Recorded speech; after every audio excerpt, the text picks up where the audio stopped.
My name is Lucas Hale. I'm 38 years old, and for most of my life I believed I understood people. I worked as a behavioral analyst, spent years studying patterns, motivations, the ways people hide what they don't want seen. Ironically, the one person I failed to read was the woman I trusted the most.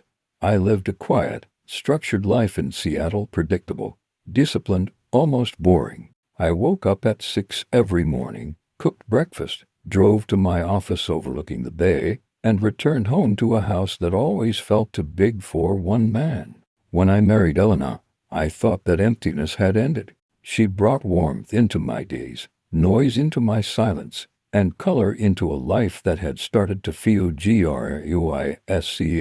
For 7 years I believed our marriage was solid. Not perfect, nothing ever is, but real, stable, built on partnership and honesty. At least, that's what I thought until 3 months ago, when a single moment cracked everything open and forced me to see my life for what it truly was. It happened harmlessly, almost stupidly. A forgotten jacket Elena had left for a late meeting, something she'd been doing more often lately. She rushed out of the house, grabbed her bag, her laptop, and what she thought was everything she needed. But her jacket, the one she always wore to the office, hung on the back of the dining chair. When I picked it up to bring it to her, something slipped out of the pocket and hit the floor. A key card. Not from her company. Not from any place I recognized. At first, I brushed it off. People keep things they forget about. Old gin cards, hotel keys, membership passes. I almost tossed it on the counter without thinking. But habit, professional habit, made me check the logo printed on the corner. It belonged to a private business complex across the city, a place with no connection to her job. The moment I saw it, something inside me shifted. A quiet click, a shift in perspective so subtle and so sharp it almost hurt. The same way an analyst detects a single wrong number in a spreadsheet and realizes the entire calculation is compromised. I wanted to ignore it. I truly did. Life is easier when you don't question the things that scare you. But once suspicion enters a mind like mine, it doesn't leave. It unravels everything it touches. That night, when Eleanor returned home smiling, tired, smelling faintly of perfume she didn't usually wear, something cold settled in my chest. It wasn't anger. Not yet. It was something far more dangerous. Clarity. My attitude toward her shifted instantly. I became quieter, more observant. She noticed, of course, but she assumed it was work stress.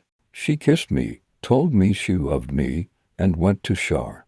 I watched her disappear behind the bathroom door, and I felt something inside me fracture for the first time. That was the moment I knew my life was about to change. Everything that happened after began the same way every tragedy does, with small inconsistencies. Her new habit of turning her phone upside down. The sudden silences when I entered the room. The false laughter on late-night calls. The way she always seemed half present, half somewhere else. I didn't confront her. I didn't accuse her. That would have been emotional, impulsive. And emotion is the enemy of truth. Instead, I watched, listened, tracked, not obsessively, but analytically, like studying a pattern that didn't quite fit. The real story began, ironically, on a day that felt painfully ordinary. It was a Tuesday, pale sky, cold wind, quiet streets. I left work early under the excuse of a power outage in the building and drove to the business complex, whose logo matched the key card. I parked across the street and waited. A rational part of me prayed she wouldn't show up, that the card was meaningless, that my paranoia was a false alarm. But 20 minutes later, she appeared, Elena, my wife, dressed too elegantly for a late meeting, moving quickly, checking her phone every few steps. Not nervous, purposeful, as if she belonged there. She scanned the key card at the entrance. The door beeped and opened. I felt my heart drop, not violently but slowly, like a stone sinking into deep water. No splash, just descent. I waited until she was out of sight, then followed, keeping distance, blending into groups of workers. The building's layout was unfamiliar: long corridors, glass offices, restricted access areas. I saw her turn a corner and disappear into a hallway marked Floor 3 Private Workshops. I couldn't follow without drawing attention, so I waited. I should have gone home. I should have pretended I never saw anything. But when you realize your life may be built on a lie, the need for truth becomes a hunger. 40 minutes later, Elena walked out, but she wasn't alone. A man followed her. Tall, well-dressed, confident, the kind of presence that fills the space around him. He placed a hand on her back casually, almost possessively, as they walked toward the exit.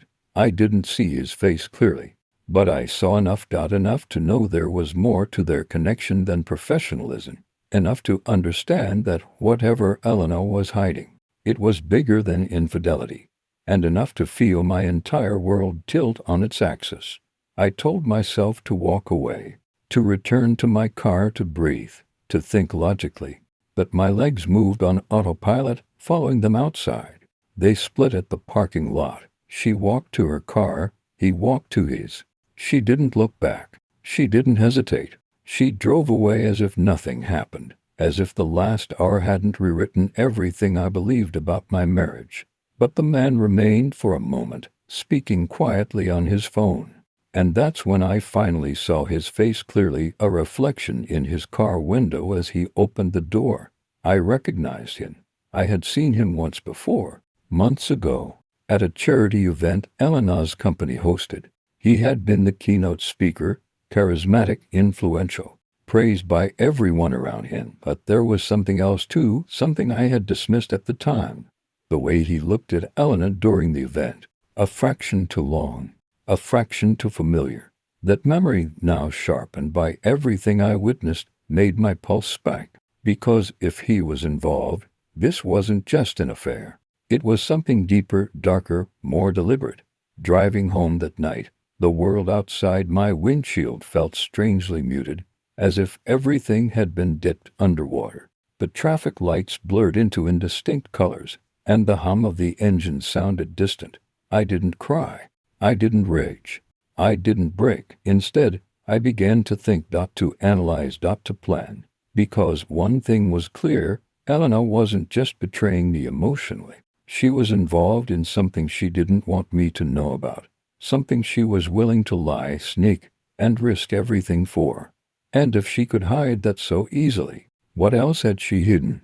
What else was she capable of? The answers, I knew, wouldn't come from confronting her. They would come from unraveling the truth myself, methodically, patiently, the same way I had dissected human behavior for years. The night ended with one quiet, terrifying realization.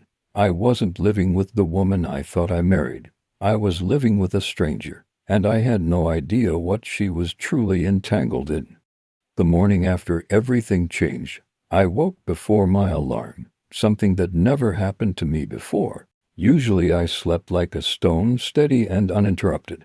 But that day my mind was sharp the second my eyes opened. It wasn't fear or sadness that kept me awake. It was focus.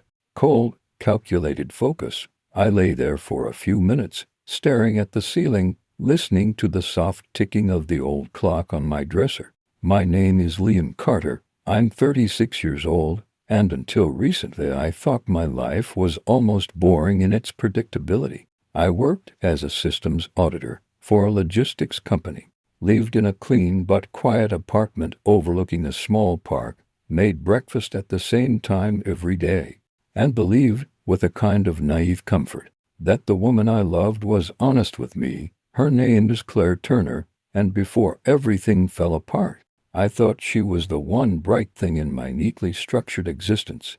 But betrayal has a strange way of waking parts of you that you didn't know existed.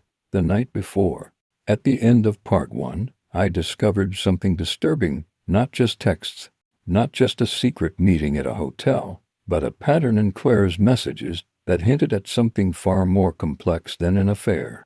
There were encrypted attachments, urgent messages deleted seconds after they were sent, and references to shipments and transfers that had nothing to do with her job as a project coordinator. That morning, As I sat on the edge of my bed, the question that kept repeating in my head was simple. How deep did her lies go? Claire was still asleep beside me, breathing softly, completely unaware that the foundation of our relationship had collapsed overnight. I stood up quietly, walked into the kitchen, made coffee, and opened my laptop. I didn't feel guilty about digging deeper. It was too late for guilt. She had made her choice, and now I was making mine. I started by analyzing the timestamps of her messages. She always texted working late around 7:30 p.m. But the encrypted files she exchanged with the man named Marcus Hale were always sent between 10 p.m. and midnight, long after she supposedly returned home exhausted and went straight to sleep. But that wasn't all. GPS history from the week before revealed visits to an industrial warehouse on the outskirts of the city, a building that belonged to a private logistics firm known for gray area contracts. I stared at the data for a long time, my coffee growing colder by the minute. Claire wasn't just cheating, she was involved in something illegal and dangerous. The calm I had felt yesterday didn't leave me. It grew, expanded, solidified into a quiet determination. Whatever she was doing, whoever Marcus was, I needed to understand their connection before I made my next move. Around 9 a.m., Claire walked into the kitchen, still in her robe, rubbing her eyes as if she truly had no idea what she had done to me. "Morning," she said with a soft smile, leaning down to kiss my cheek. I let her. I needed her to think nothing had changed. "Morning," I replied, managing a faint smile back. "Rough night?" She nodded, moving toward the kettle. "Yeah, just exhausted from all the meetings. I might have more tonight too." "Don't wait up." Her voice didn't waver, not once.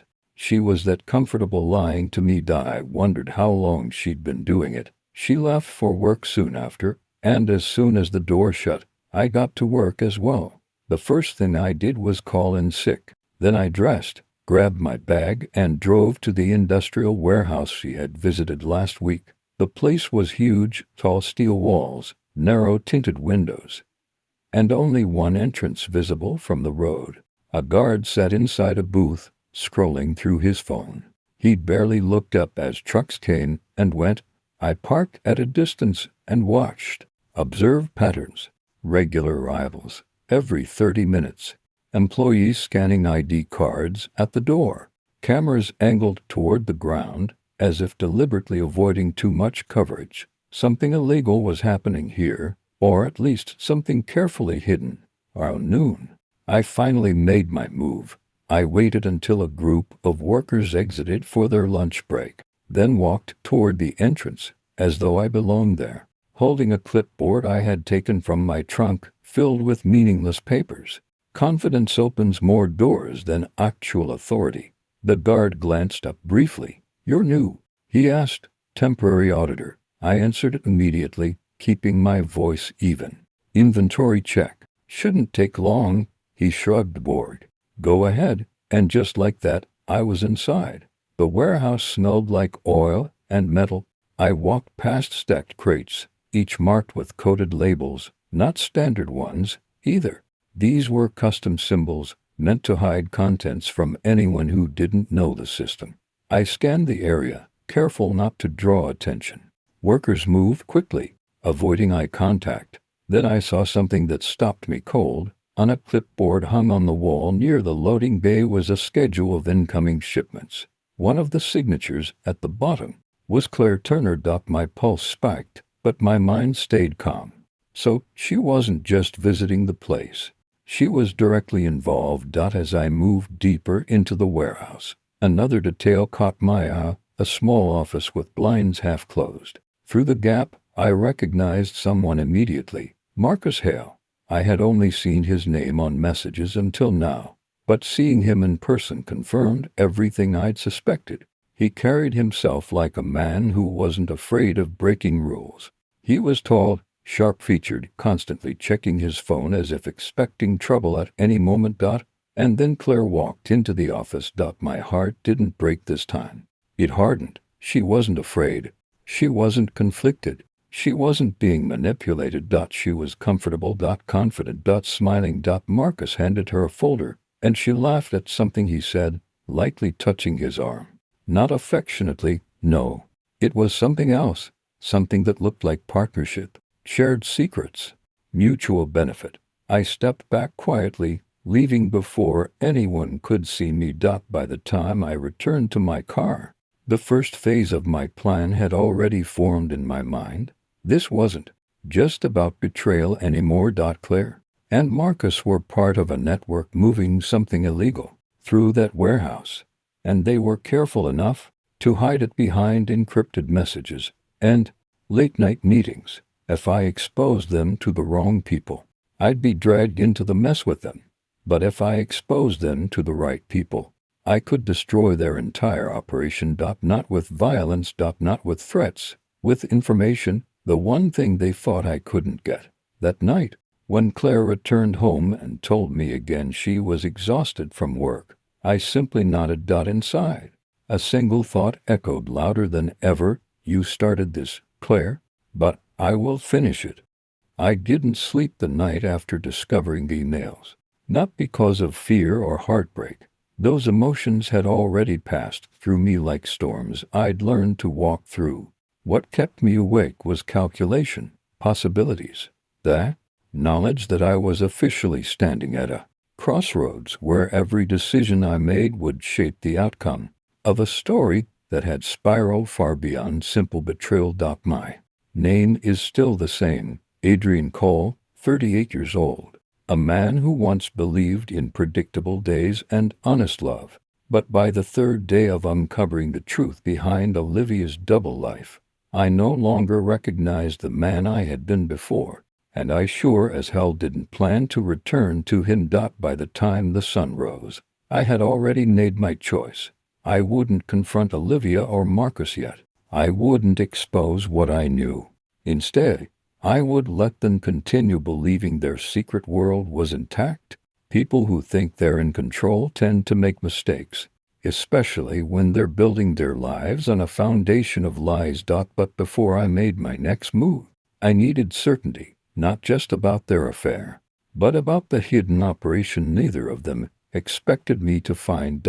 And so far, the evidence pointed to something much bigger. A file buried in Olivia's personal email disguised as a random work report contained encrypted attachments and coded exchanges between her, Marcus, and two unknown contacts.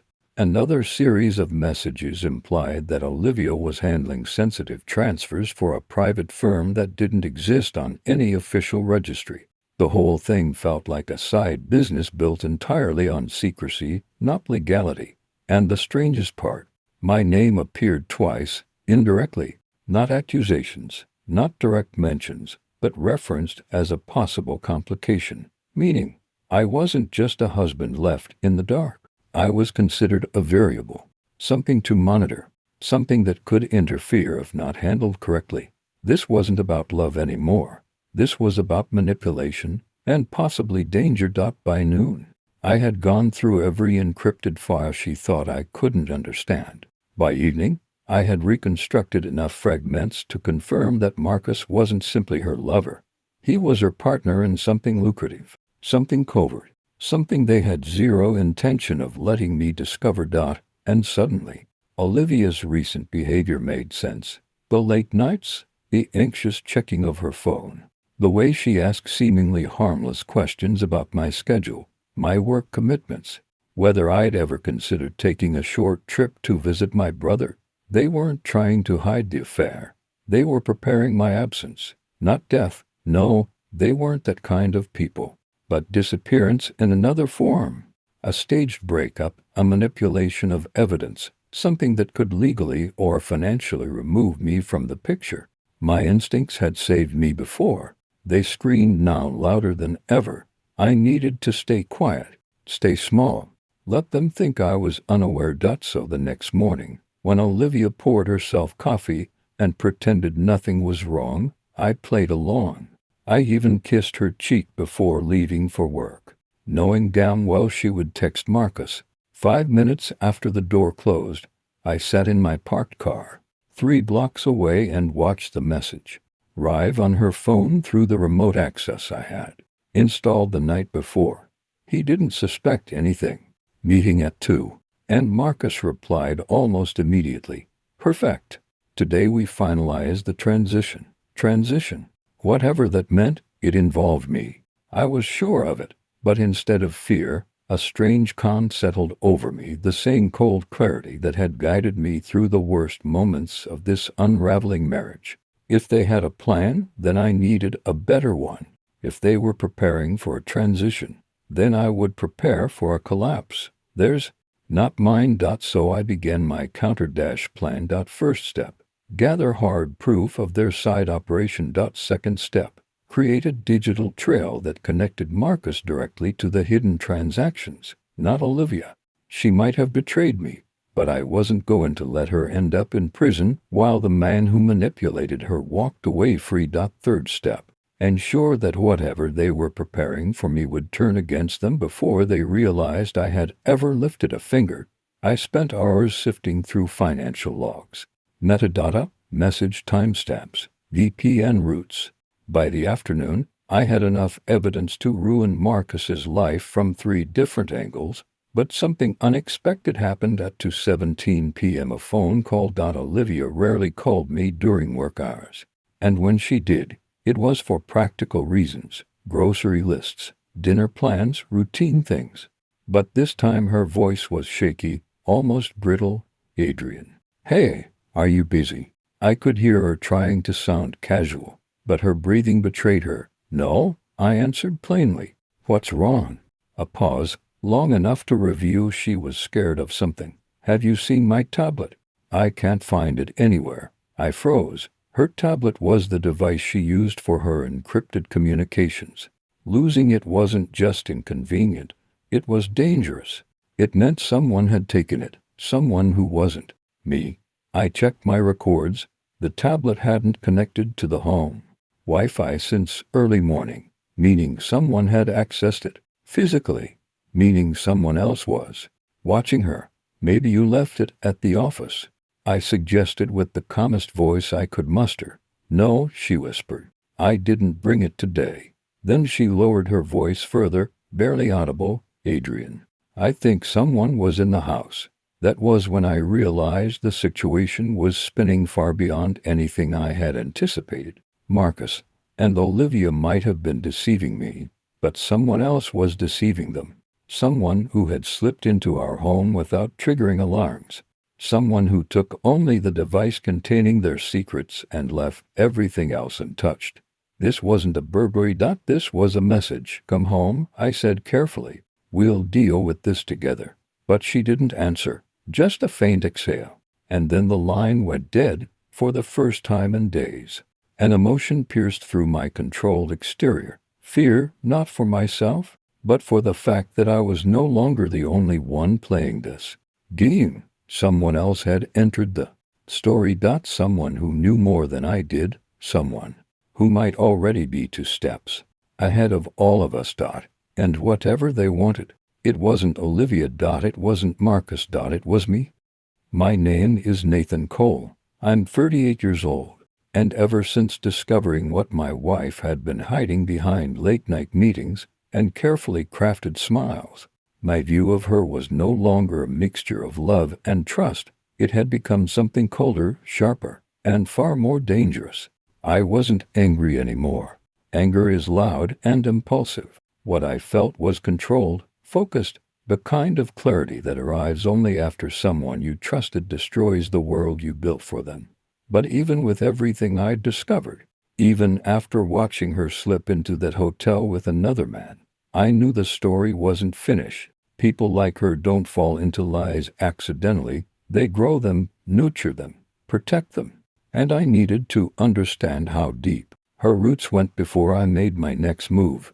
Everything started shifting the night I opened the email she thought she had permanently deleted. It was hidden inside an archived folder labeled Invoices 2021, a place where she assumed I would never dig. But betrayal sharpens your senses.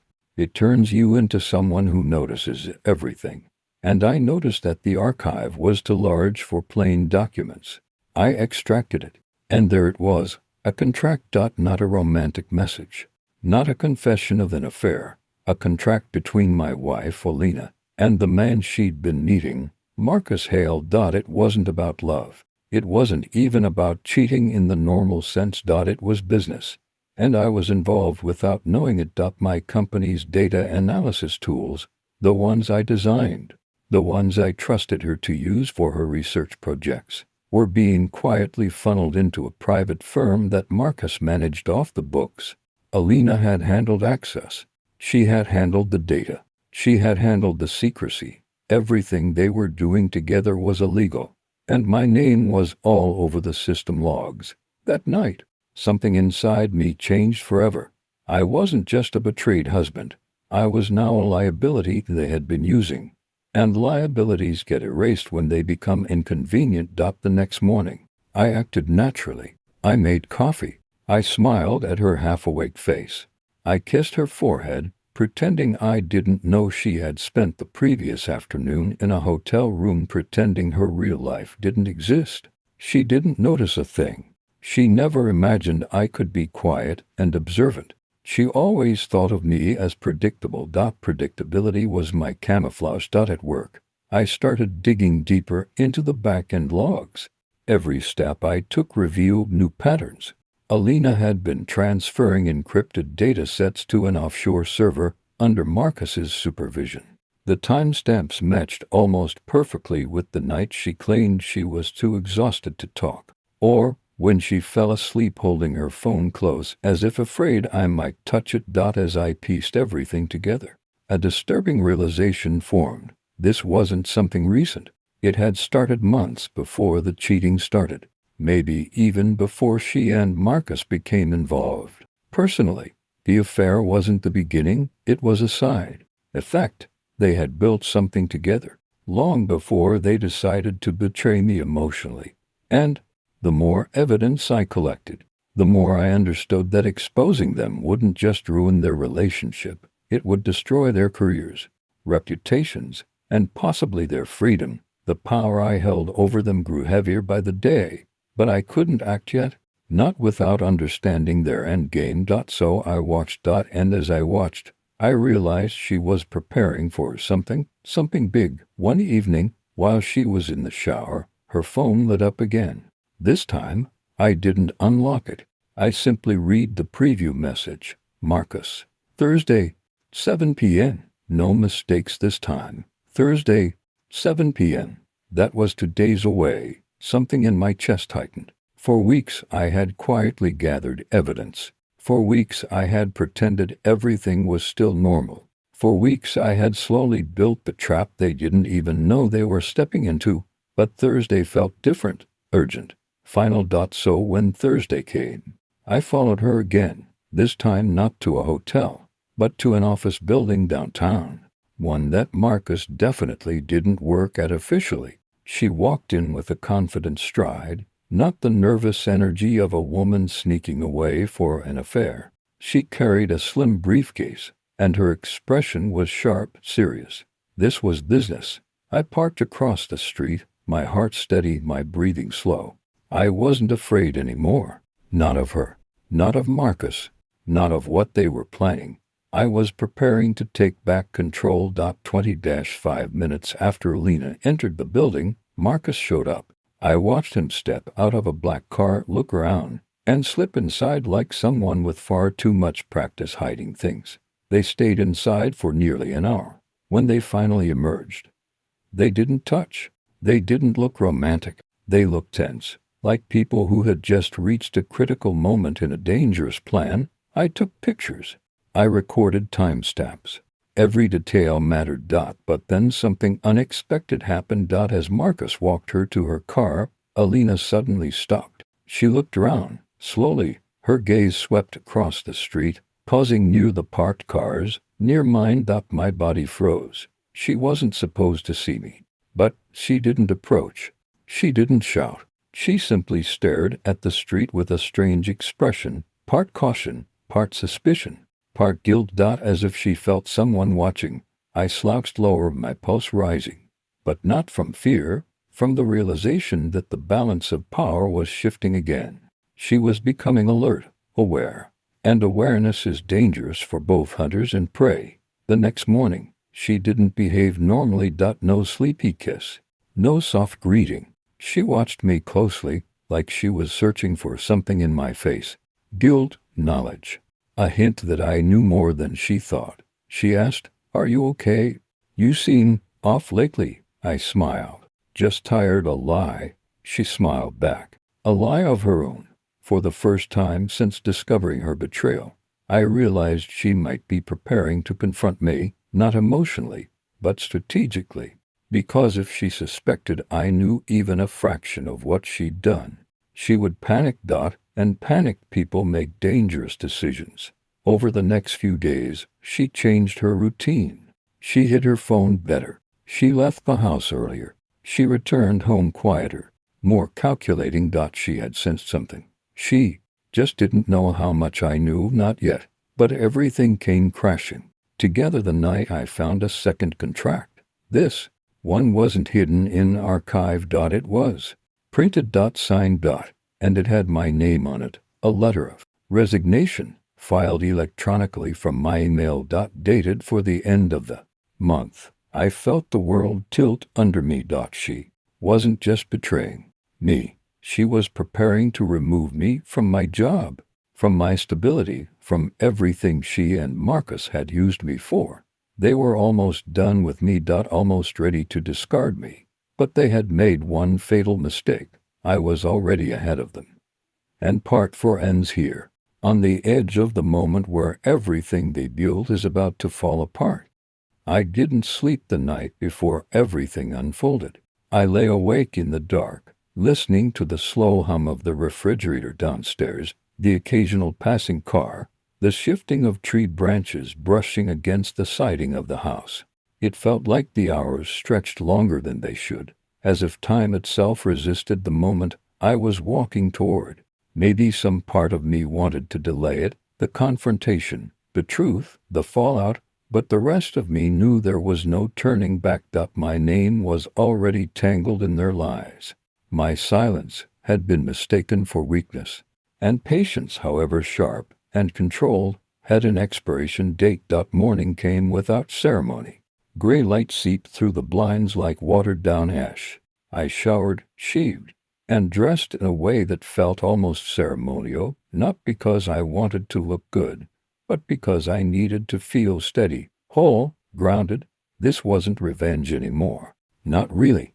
This was reclamation. By 9 o'clock, I was in my car outside Amelia's office building. I watched employees filter through the glass doors, coffee cups in hand, badges swinging from lanyards, faces groggy and indifferent.